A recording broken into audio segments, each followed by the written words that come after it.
정말로 대책은 없는 걸까요? 전문가와 함께 자세히 알아보겠습니다. 승재현 한국형사정책연구원 연구위원 나오셨습니다. 어서 오십시오. 어서 오세요. 네, 또 끔찍한 또 충격적인 사건이 발생을 했습니다.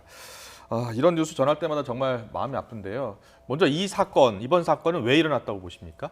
먼저 아이한테 명복부터 빌고 저희들 이제 아동정책조정위원 하면서 이 사건 한번 막아보겠다고 지금도 노력하고 있는데 이제 도대체 어떻게 해야 될지도 모르겠어요. 도대체 이런 사건들이 이렇게 국민들에게 계속적으로 반복적으로 뉴스로 나올 수밖에 없는 상황을 어떻게 받아들여야 될지도 잘 모르겠고 사실 저희들이 정책을 만들어갈 때 첫 번째 아동 학대가 발생하는 거는 정말 내면에 숨겨져 있는 거라서 저희들이 그게 발견을 못할 수는 있지만 분명히 그 다음에 아동 학대가 발생하는 건 저희들이 신고 의무를 분명히 부여했고 지금 같은 경우에는 두 번, 세 번 그런 어떤 정후라 그러죠. 정후가 분명히 있었음에도 불구하고 주변에서 지인들의 신고가 있었죠. 신고가 있었고 멍이 들었고 의사도 신고를 하고 있는데 그 과정 속에서 아이의 생명을 과연 정말 우리가 구할 수 없었을까? 분명히 여기에 가담했는 모든 사람들은 진짜 통렬한 책임을 저는 생각해야 된다고 제가 좀 울컥해서 그런데요. 진짜 통렬한 책임을 가져야 한다고 생각합니다. 앞서 지적해 주신 대로 첫 번째 가정 내에서 일어나는 건 사실은 알 수 없는 일이라고는 하지만 이 아이의 경우에는 입양된 아이였고 그 아이를 폭행해서 지금 숨진 정황이 드러나고 있는 거거든요. 왜 이런 거라고 봐야 될까요? 사실 지금 어머니라고 우리가 양어머니라고 하는 사람의 그 여러 가지 행동을 보면 이렇게 이해 안 되는 부분이 선뜻 이해 안 되는 부분이 많은데 부검할 때도 지금 특정 언론에 보면 부검 결과가 잘 나왔으면 좋겠다. 그럼 그 의미가 뭔지를 모르겠어요. 부검 결과가 잘 나온다는 게 자기의 범행을 은폐하기 위한 결과를 말하는 건지. 그럼 그거는 선회를 한다고 치더라도 아이가 사망했는 날 그 물건을 공동 구매하는 거를 제한을 하는 모습을 보면 아이에 대한 어떠한 연민도 없었지 않았느냐라는 생각. 그리고 앞에 그 뉴스에도 나왔지만 앞서 뉴스에도 나왔지만 밥 먹으러 가는데 16번이나 그 식사를 하는 장소에 데려가지 않고 일정한 장소에 방임을 했다라는 모습. 그리고 아이가 그 많은 몸에 상처가 발생했다라고 본다면 처음부터 입양에 대한 의사는 없었는 게 아닌가.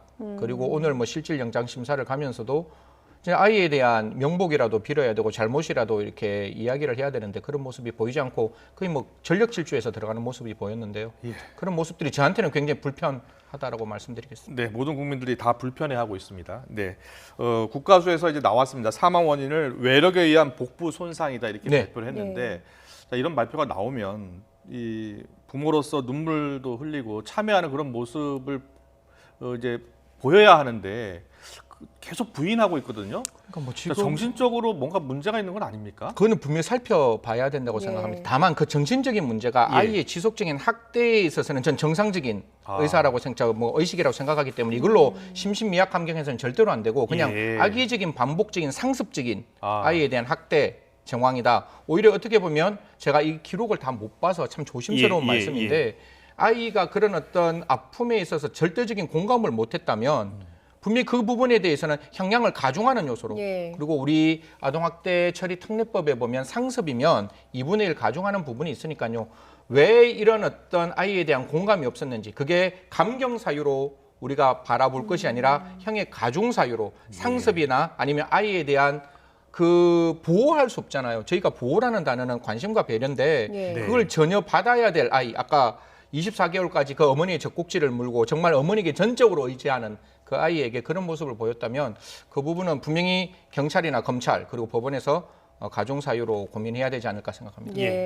사실 오늘 이제 구속 전 피의자 신문을 받았고 이제 구속 여부가 오늘 결정이 될 텐데 궁금한 건 처벌 수위가 어느 정도 되느냐 앞서서 감경되느냐 가중되느냐 이야기를 해주셨으니까요. 이 부분은 어느 정도 되는 겁니까? 법정형부터 먼저 말씀드리겠습니다. 아동학대 처리 특례법에 보면 아동을 학대를 해서 사망에 이르게 했을 때 아동학대치사 사실 살인과 동등한 어떤 그 죄명인데요. 사형만 없지 무기 또는 5년 이상의 징역에 해당되는 형벌로 저희들이 아동학대치사를 막기 위해서 법정형을 만들어놨으니까요. 법정형은 무엇보다 높다. 라고 말씀드리는데 과연 이 법정형이 높다고 해서 그 아동을 학대한 부모에게 그만한 형량이 확보되는 건 또 별개의 문제거든요. 예. 그래서 검찰이나 경찰에서는 분명히 잘못된 부분이 있으면 그 아이 16개월이면 아프다고 말도 못하는 나이인 거예요. 그 아이가 받았을 그 마음의 고통을 생각해서 정말 수사당국에서는 철저하게 이 사건의 진상을 파악하고 법원에서도 그 아이의 마음을 조금 이해해서 정말 책임에 걸맞은, 즉 죄값을 달게 받을 수 있는 형량을 좀 부여했으면 하는 마음입니다. 예. 네. 자, B양이 입양된 뒤 8개월 동안 무려 3차례나 아동학대 의심 신고가 있었습니다. 그런데 관계기관이 제대로 조사를 하지 않았습니다. 어떤 관계기관들이 어떤 책임이 있다고 보십니까? 지금 아동학대 처리 특례법에 보면 두 가지 예. 기관이 다 나가게 돼 있습니다. 첫 예. 번째는 그 사법경찰관이 나갈 수 있고, 사법경찰관. 그다음에 거기에 조사를 할 수 있는 보건복지부 공무원이 나갈 수가 보건복지부 있는데요. 공무원. 첫 번째 같은 경우에는 이제 아이의 그 다리에 멍이 있다라고 해서 예. 아까 말씀드렸잖아요. 관계기관이 신고를 할 수 있다라고 했는데 이 기관이 도대체 누가 나갔는지는 모르지만 거기에 대해서 아이 어머니는 이렇게 말을 해요. 마사지를 하는 아이의 다리를 교정하기 위해서 마사지하는 과정 속에서 멍이 들었다라고 하는데 여기서 저는 꼭 좀 말씀드리고 싶은 네네. 게 전문적인 식견이 필요합니다. 아, 이게 예. 그냥 마사지에서 멍이 들었는지 의사들은 알거든요. 예. 이게 그냥 정말 맞아서 멍이 들었는지를 아니 그 공무원도 알아야 되고 그 경찰관도 알아야 되는 거예요. 그걸 마사지했다고 그 마사지구나. 혐의 없네. 이렇게 가는 게 아니라 예. 그다음에 또 두 번째는 아이를 30분 정도 이제 그 잔에 놓고 했다는 부분에 대해서 아마 경찰 쪽에서 무혐의를 했는 것 같은데요. 아이는 절대로 혼자 30분 동안 차 안에 있어야 되는 그런 인격적인 존재가 아니에요. 네, 언제 사고가 날지 모르니까요. 같이 있어야 네. 되고 그 부모의 그 보살핌을 일순간도 놓치지 않고 받아야 되는데 네. 그런 부분이 있고 저는 제일 마지막에 너무 화가 나는데요. 아이가 먹지를 못해서 영양실조를 걸렸대요. 네. 그래서 의사 선생님이 걷지 못하는 아이가 영양실조가 걸렸다고 신고를 하니 예. 그 양 부모, 그 양 어머니겠죠. 양 어머니가 아이의 입에 염증이 생겨서 아이가 많이 못 먹었다. 저도 예. 아이 키우는데 예. 아이 입에 염증 생기면 그 염증 낫게 만들고 아이를 어떻게든지 먹이려고 하지. 예. 그래서 안 먹으면 안 주나요? 그렇죠. 그게 말이 안 예. 되는 일이잖아요. 예. 그걸 어떻게 경찰 쪽에서는 그 말을 고지고대로 믿었는지 아마 경찰 쪽에서도 감찰을 한다고 하는데요. 모르겠습니다. 경찰에서는 굉장히 저를 싫어할지 모르겠지만 네. 아동학대의 원인은 법과 시스템이 만들어지는 것도 중요하지만 거기에 수사를 하고 그걸 조사하는 관계 공무원, 예. 수사 경찰관의 정말 마음이 더 중요하다고 생각하는 네. 거예요. 주인공의 마음으로 아이를 보호하겠다는 생각을 해야지 그냥 뭐 그런 사건이 발생했네?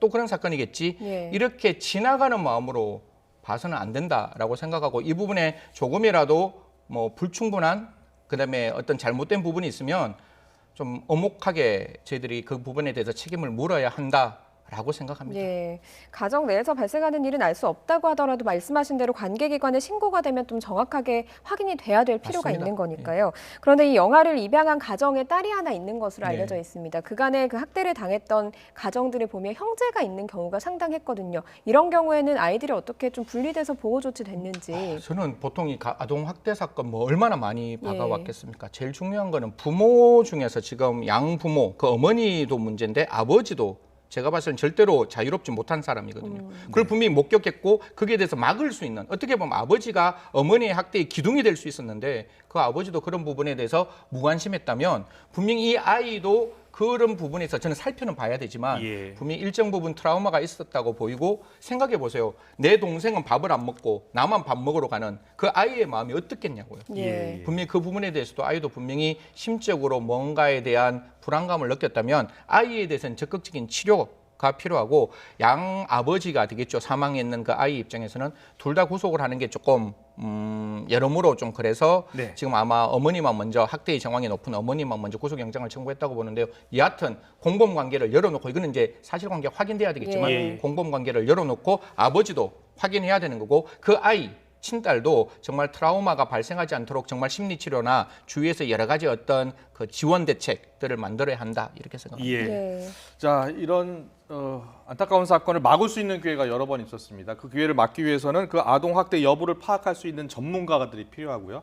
전문가가 없다면 그 전문가를 양성할 수 있는 교육도 필요한 상황인 것 같습니다. 딱 10초만 말씀드리겠습니다. 분명히 지금 같은 경우에 우리 아동학대 처리 특례법에 임시 보호 조치, 임시 조치라는 게 만들어져서 그런 경우에 있어서 분명히 우리가 그걸 격리하고 치료 시설에 보낼 수 있도록 법은 만들어놨는데 지금 그게 아무것도 안 됐는 거예요. 그렇군요. 격리도 안 됐고 치료 시설도 가지 않았기 때문에 앞으로 혹시나 이런 일이 발생하면 관계 공무원과 그다음에 사법경찰관은 분명히 격리 조치 좀 취해 주시고 아이를 꼭 치료 시설로 보내주셨으면 고맙겠습니다. 네, 주변에서 또 좀 더 적극적인 관심도 가질 필요가 있을 것 같습니다. 지금까지 승재현 한국형사정책연구원 연구위원과 함께했습니다. 잘 들었습니다. 고맙습니다.